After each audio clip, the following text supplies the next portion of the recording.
तर हे बघू शकता आहे ना 5 वाजल्याचा टायमिंग आहे, 4:30-5चा टायमिंग आहे.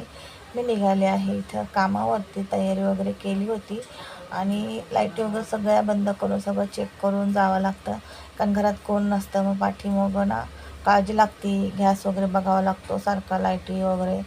आणि इथं लॉक घेतलेला आहे आणि इथं फक्त फॅन चालू ठेवलेला आहे, कारण की फॅन चालू ठेवला का कपडे वगैरे पण सुकतात. आणि इथं निघाले आहे मी आता. तर मैत्रिणींनो, व्हिडिओ आवडत असेल तर नक्कीच चॅनलला लाईक, शेअर, सबस्क्राईब करत जा. असेच व्हिडिओ बघत जा. व्हिडिओ बघितलं का आवडतात की नाही ते सुद्धा नक्की सांगा. तुम्हाला जर व्हिडिओ आवडत असेल तर मलाही काढायला काही हरकत नाही. तुम्ही जर व्हिडिओ बघितलेच नाहीत तर मलाही काढायला बरोबर वाटत नाही. तर हे बघू शकता, हे ना थोडासा व्हिडिओ शूट केला होता बाहेर मी, आणि हे संध्याकाळी आल्यावरती येत्या वेळेस मी भाज्या घेऊन आले होते. कोथिंबीर, मिरची, टमॅटो, मेथी, आणि इथं आणली होती जिलेबी. तर वाजले होते इथं 7:30 पावणे 8 वाजले होते. दिवाबत्ती वगैरे करायची होती, तर दिवाबत्ती करून घेतली. आहात ना व्हिडिओमध्ये. तर बघितलं असेल तुम्ही दुपारपासून म्हणजे 4:30 पावणे 5 वाजल्यापासून व्हिडिओ शूट केला. सकाळचं काही जमलं नाही. उद्या जमन तसं सकाळीच व्हिडिओ काढण्याचा प्रयत्न करेन. आज ना म्हणजे दुपारी जात होते कामाला, त्यावेळेस व्हिडिओ शूट केला.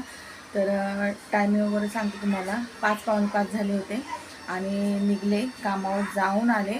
आत्ता जाऊन आले, येत्या वेळेस भाजी आणली सकाळच्याला आणि आत्ताच्याला. टमॅटो वगैरे पण संपले होते आणि दिवाबत्ती करायची होती आणि जिलेबी घेऊन आले, दुसरं काय आणलं नाही. आणि दिवाबत्ती करायची होती कारण की ते ऑफिसमध्ये बसलेत. आता अजून एक आपण म्हणजे स्टार्ट केलं आहे आपल्या ऑफिसमध्येच. कांदे, बटाटे, नारळ वगैरे ते सुद्धा ठेवलेलं आहे. तर त्यांना आहे ना येणं शक्य होत नाही 5च्या नंतर. ते 5 वाजता जे जातात 4:30-5ला, तर ते यांना येणं शक्य होत नाही आणि दिवाबत्तीच्या वेळेस घरामध्ये कोणच नसतं. त्यामुळं मग मी आल्यावरती आत्ता दिवाबत्ती केलेली आहे. आता वाजले आहे 8 वाजलेले आहे बरोबर. 8 वाजता येऊन मी आत्ता दिवाबत्ती केलेली आहे. पहिले फ्रेश झाले, कपडे वगैरे बदली केले, हातपाय धुतले, फ्रेश झाले आणि केस वगैरे पण नाही केले, असेच वरती बांधले कारण तेवढा टाईमच नव्हता. आणि पहिली ना फ्रेश झाले आणि पहिले दिवाबत्ती केली आणि म्हटले तर थोडासा व्हिडिओ शूट करावा. स्वयंपाक वगैरे करत जाता थोडंसं ना आराम करते, 10-15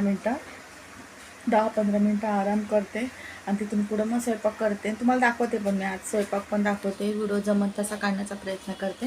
तुम्ही कंटिन्यू राहा आणि तुम्हाला जर व्हिडिओ आवडत असेल माझी तर नक्कीच कमेंट करून सांगा की ताई की व्हिडिओ काढत जा वगैरे. कारण ना ज्यावेळेस तुम्ही कमेंट करता, तुम्हाला व्हिडिओ आवडतात, त्यावेळेसच मलासुद्धा प्रोत्साहन भेटतं किंवा मलासुद्धा व्हिडिओ काढायला म्हणजे बरं वाटतं. नाही तर मग मी सुद्धा कंटाळा करते.